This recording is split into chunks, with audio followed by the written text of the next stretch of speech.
இப்போ வந்து நீங்க மாசம் வந்து ஒரு 2 மாசத்துக்கு 600 யூனிட் யூஸ் பண்றீங்கன்னு வைங்க. உங்களுக்கு அதுல 100 யூனிட் மைனஸ் பண்ணிட்டு பாக்கி இருக்கிறதுக்கு வந்து ரூ. 2,880 பில் வரும்.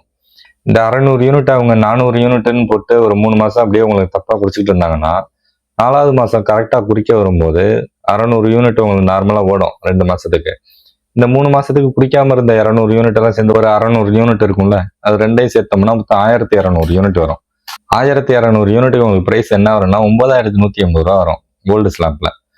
நீங்க என்ன நினைப்பீங்க? 600 யூனிட்டுக்கு நான் ரூ. 2,880 தானே கட்டிட்டு இருந்தேன். இப்ப எல்லாம் சேர்த்து 1200 யூனிட் வருது. அப்பனா நான் 5,000 தான் கட்ட போறேன்னு நினைச்சுக்கிட்டு இருப்பீங்க. ஆனா அவ்வளவு வராது. உங்களுக்கு 9,180 வரும். இது புரியணும்னா உங்களுக்கு வந்து அந்த ஸ்லாப் வந்து நீங்க பார்க்கணும்.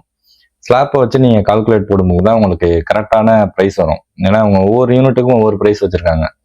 நீங்க 100 தாண்டிட்டா ஒரு ரேட்டு, 200 தாண்டிட்டா ஒரு ரேட்டு, 300 தாண்டிட்டா ஒரு ரேட்டு, அந்த மாதிரி தான் இந்த வேலை செய்யும். மறக்காம சர்ப்ரைஸ் பண்ணுங்க.